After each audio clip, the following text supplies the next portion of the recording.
Hello and welcome to Asake Online. My name is Zenze Ndebele, and this is the show where we bring you, lots of our interesting historical stories. We look at Zipra, we look at the War of Liberation, we look at the war in the DRC, and many other interesting stories. And today in our program, I would say I have a very interesting person, someone who has the history, who has seen it all, and he has the knowledge from the War of Liberation to Mozambique to DRC. I'll be talking to Ubaba, who retired Lieutenant Colonel Gilbert Mkandla.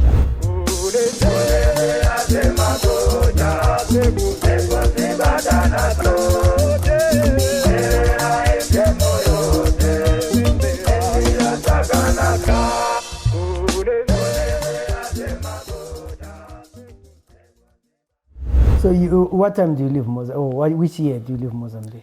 Mozambique, we left Mozambique. When was it? 90 what? Just before the ceasefire. Okay, around maybe 87. Yeah. Not 87. No, 87 is still active in Mozambique. Around 88, 89, 89. Yeah. So you have a peaceful time up until 2008 when 1997. 1997, that's 1997. That's when we go to the DRC. We go to DRC. So tell us about the day you got the orders that you were going to DRC. Do you still remember that? Yeah, well, the first bunch of people had already gone. So when I was at home, in fact, I was not thinking I was going to be called. Then I get a call that you are wanted there. As I reached there, I told you are to pack and you are going to Congo. Well, I had no problem with that because, if you have got men you trust and who believe in you and you believe in them, then that's about it. I mean, what are you employed to do? You're employed to go and fight soldier. That's your job. So how many men do you take to DRC from the commando? Commando, at the end of the day, I think we the whole unit was in Congo at one time. The whole battalion was in Congo.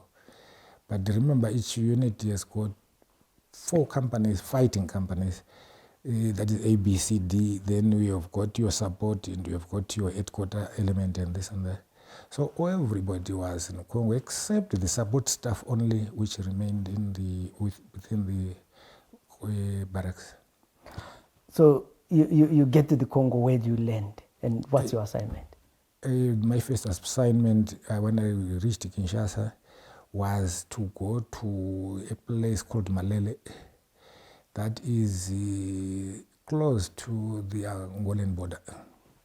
Because remember, on the initial fighting which happened in the capital, the rebels withdrew going towards Angola. I think that is where most of them were being ferried to either the Eastern Front or to their respective countries, that is Rwanda or Uganda. So that is where they had fled. So my first assignment was to be in Malele.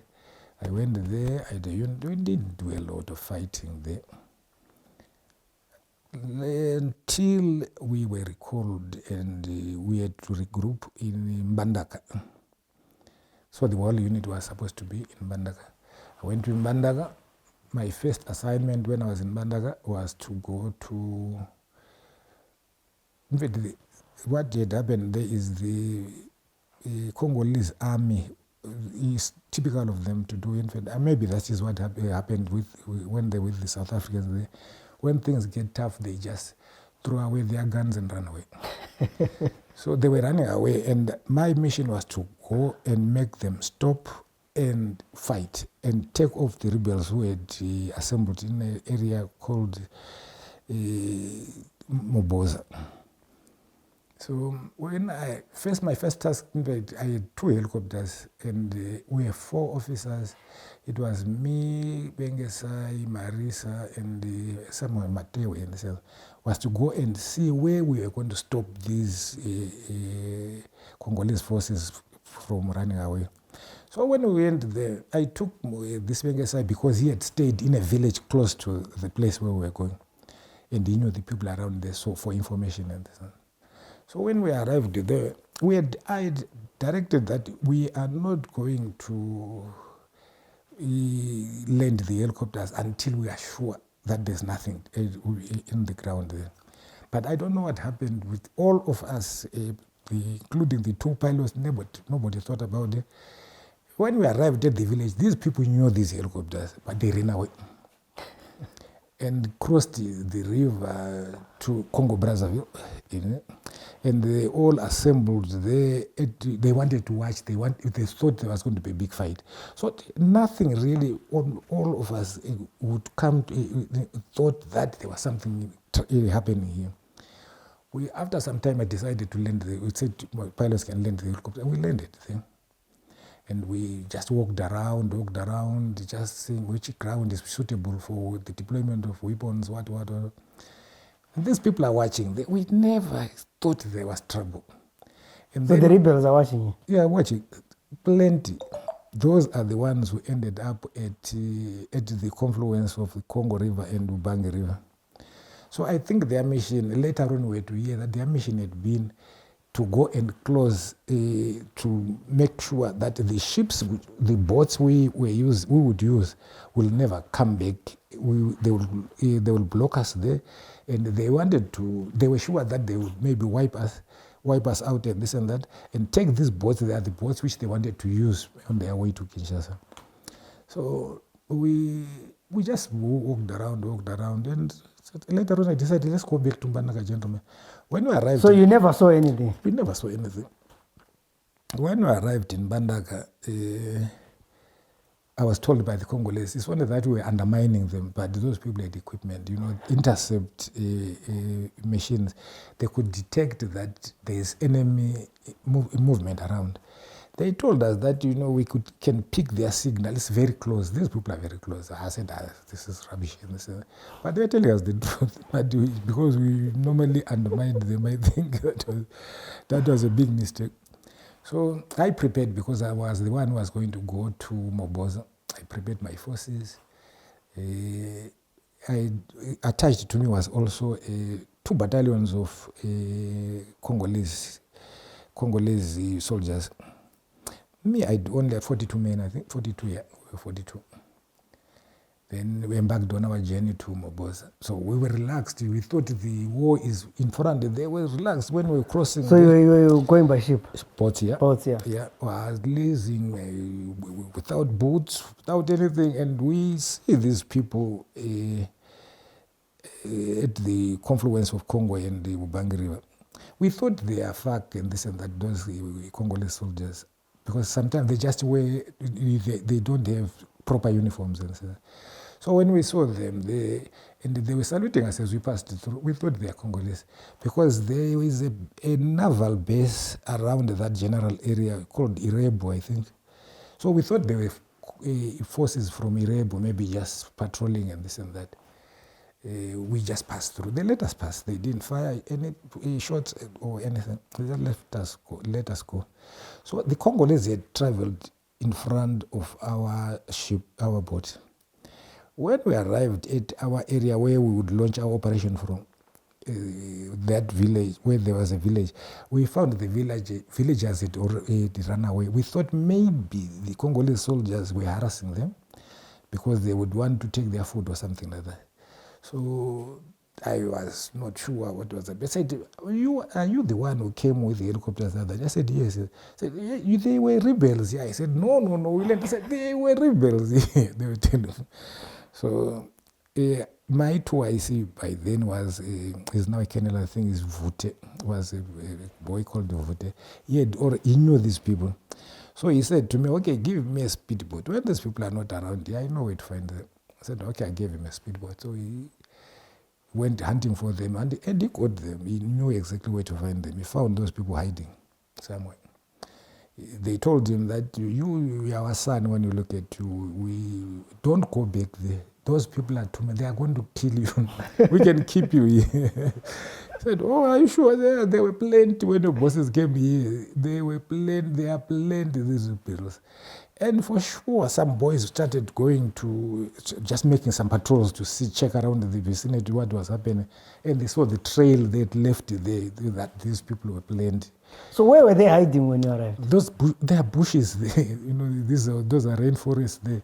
They just went into the bushes and stayed there.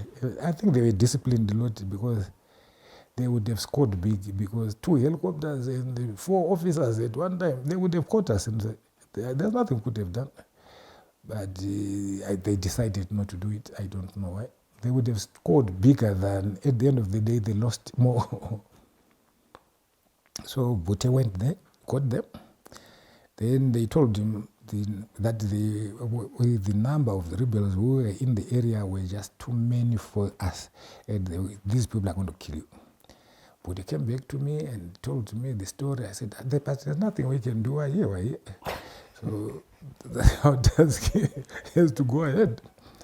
So I radioed to Bandaga and told them the situation. In fact, what had happened is those guys, the commander of Irebo, one was patrolling there, they shot and killed him. That's when the people started realizing that there's a problem at the confluence there. Then another unit, which was commanded by certain Mazodze, and my CEO at that time had to go with another unit to attack those people there. We continued with our own mission. In fact, we were there only for about 4 days before we carried on. Now we're a combination of about 4 boats, big boats, heavily armed with some sandbags, everything, because there the fighting is done. People fight from the boats, though of course you can have. Yes. So you fight from the boats, and these guys didn't have the maybe mortars or heavy machine to sink your boat? What happened is it had been me, we couldn't have won there, because these people, as you approach the base, there were 2 caves, sudden caves. That's where they should have held us from there, because there was no way the boats would line up there. So each boat was going there one by one. So the forward boat, when I realized the forward boat had gone in and were okay, I realized we have won the battle. We had a longer range of weapons than them. So we started hitting them from when we were far from them. And we could see their motor booms, in the water, splashing the water there and there. But definitely our weapons were much superior. We to the likes of 107s, that's a 12-barrel thing, and it's just horrible. And we started shooting because we started fighting around 5 a.m. But it was quite a big base, because they were very fortified. Because we fought the whole day until around, but at around lunch hour, I could see that, you can see that the boys are now relaxed, because if you see fighting is going on, somebody's opening a tin of beef and eating, then you realize that things are okay.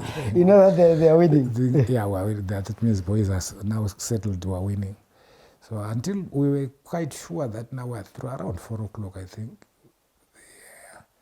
the enemy really suffered very heavy casualties there, because what they were doing is taking there's a town in Congo Brazzaville, it's called Ifondo, I think. It was very close to Buburu, but that is where there's an airstrip there. So that their casualties, that's where they were taking them, then being flown by Red Cross or whatever other organizations to maybe Uganda or Rwanda, I'm not sure. But that's where they were taking them there. So after fighting through that place, we stayed there for 2 days. We were preparing to advance again to Buburu, because from that Moboza, you go to Buburu, then you go to Imesa. So we stayed there for 2 days. After 2 days, the order came that we must proceed. We proceeded. We went to Buburu. Buburu, there was nobody, because they had written on the wall that we were not running away, we were just going to reorganize, we're coming back. So they were really So, what's the trick that you have a few guys attacking all these people? Is it the skill? Is it the bravery? Is it the guns that we're using? The guns we had were okay. Not really. Bravery happens, but I think that willingness to do things and this and that. Because I don't understand. Yeah, because you can say brave people, but I think people should also just be molded to know, to want to do something good and this and that. I think the gentleman I was talking about, Gumbo, he had built a force. It was a machine. Those boys were like machines at that time. When they want to do something, they would do it really. Especially when you are talking about the General Gumbo. He had molded a good army. A very, very, very strong army, and those guys were willing to fight. They were willing to fight for their badge. They were really good men. So when you are taking these guys and you are probably attacking a battalion or more, you really know you have your men. Yeah, exactly. And if they've trust in you and you have trust in them, they will do the job for you. Treat them like human beings. That's all. When they do good things, give them a pat in the back and say, well done, and they just enjoy that. Yeah, and maybe recommend them for promotions, and they say, that's fine. They will really enjoy that. So after Moboza, you go to the Battle of Bubur. Bubur, we did not fight at all. When we arrived at Bubur, we thought maybe they were going to make a stand and fight. There was nobody there. They'd written on the wall that we are not running away. We are going to reorganize and coming back. So we stayed in Buburu for about a week. Within that period, I had now got information that these people are being treated in Congo Brazzaville. So there was the commander of Congo Brazzaville. He was in the town there. Then I arranged a meeting with him. Then he came to our boat and we sat down and talked, and I told him that stop what is happening there. If you don't, you saw what we did in Moboza, we will do it there. So we didn't really mind that time with this and that. We were up to anything, and we said, we are going for you if you let these people use your place or attack us from there. So he promised us that he was not going to do anything, not going to allow that, and we said, please don't do it, because what we had done there was not nice. It was not nice. In Moboza, it was not nice. But he cooperated with us. We went to Imese, further up to Imese. In Imese, that is where the river, Ubangi River, branches into Central African Republic. We went there, there were no rebels again. From there, that's where you get, there's some strip roads which go to Guadolit. Guadolit, that was the home area of Maputo and this and that. There's an international airport there. That is where some of these rebels had headquarters, in fact, at one time in Guadolit, because there's a very big airstrip there. We didn't find people. So from there, I withdrew to Bubura again because we had no business to be in Mese. And it has stretched our logistics supply system. Because from Bandaga, you can't get aircraft every day to come and give you supplies or ammunition. You have to wait for boats, and they're not usually there every day. You can request for a boat, and the boat comes after 3-4 days, but you need people to fight. So you still need food, you need ammunition. Yeah, I need ammunition. So it has stretched our logistic supply chain too far. But we stayed in Buburu. I stayed, I think, in Buburu for about a month. Then I was withdrawn, and my place there was taken over by an infantry battalion. I think it was from 2 brigade, I think, I'm not sure.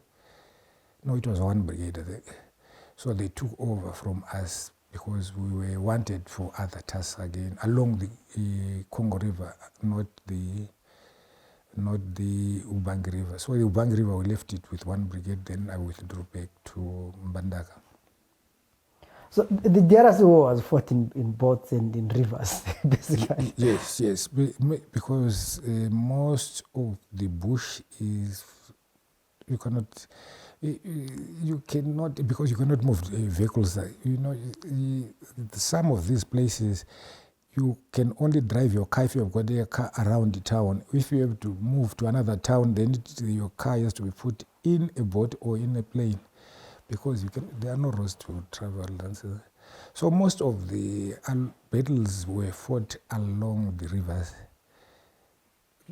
Of course, but when it comes to the Eastern Front, it's okay, because that country is so big that it has got 2 time zones. Wow. Yeah, because the West has got its own time, then the East has got its own time. It's so huge. So how long do you stay in DRC? 4 years, I think. 4 years we were in DRC, because we were there until we were told to withdraw. Though we were I think on withdrawal we were the first units to withdraw. Then these other infantry units came later, but we were there for about 4 years. And 4 years of hard job, hard work and this and that, we really worked there. We worked, and the results were quite okay, because I don't remember having suffered any casualties there. I don't remember. So the day you are told to come back for 4 years of fighting, you reflect. Do you plan to continue in the army, or you say, I'm not sending you as in Chaisa? I thought it was time to retire when I came back home, because I thought, even if God is for you, He can't be only for you. We are too many. Having been lucky not to get yourself injured or killed during the liberation struggle, the bombardments, what you go to Mozambique, you get into a lot of trouble there. Come to DRC is the same thing, and they say we can always, I don't know, sometimes I call it's time to rest. I decide I want to be seated at home and rest. So looking at your life in the liberation struggle, your training in the commando, how has that shaped your life, the way you live every day outside the military? Yeah, I think it has helped me, because when I look at my other peers I grew up with, I still look a bit stronger than them. I reason better, because I remember I can live under any conditions. I don't mind in the sense that very harsh conditions, because that is what you are molded to be self-sufficient, to be able to plan and look after yourself and be just disciplined. That's all. And probably as we end, any reflections on this? I mean, your journey. Do you have any regrets? Not regrets at all. I think I was lucky. One thing that I always say is that I think I was very, very lucky, because I call it luck rather than anything else, because it's not easy to survive all those horrible things, type of life we're living. Just imagine that if you are out there in the liberation struggle, you don't have a regular supply of rations. You are all by yourself. You get sick, you are by yourself. You come to operations right in here in Zimbabwe. When you are out there, you don't even have shelter. If there's rain, it's on you the whole night. You don't have clothes to change, but you survive. And you go to Mozambique, you survive. You go to DRC, you survive. Then you should just be grateful and say, if it is your ancestors, then they've been good to you. They've looked after you so well. I really, really, really think I was just lucky. Yeah, on that lucky note, we want to thank Ubabu Lieutenant Retired Lieutenant Colonel Mkandla. He fought 3 wars, many battles, and he survived. And he's not a young man. He has been there from the 70s, and he's still standing. And of course, he's still strong. You can see which would the commando training here sevenza. Maybe they need to start recruiting Abafana Menjengulaba and take them through commando training. So that was quite an interesting story, and really an experience for someone who has done so much and is still standing to tell the story. If you know anyone who has similar stories to share, please get in touch with us. My number is 0773 103 262. We want to hear the stories. We want to share the experiences. My name is Zimbabwean. Let's meet again in other programs.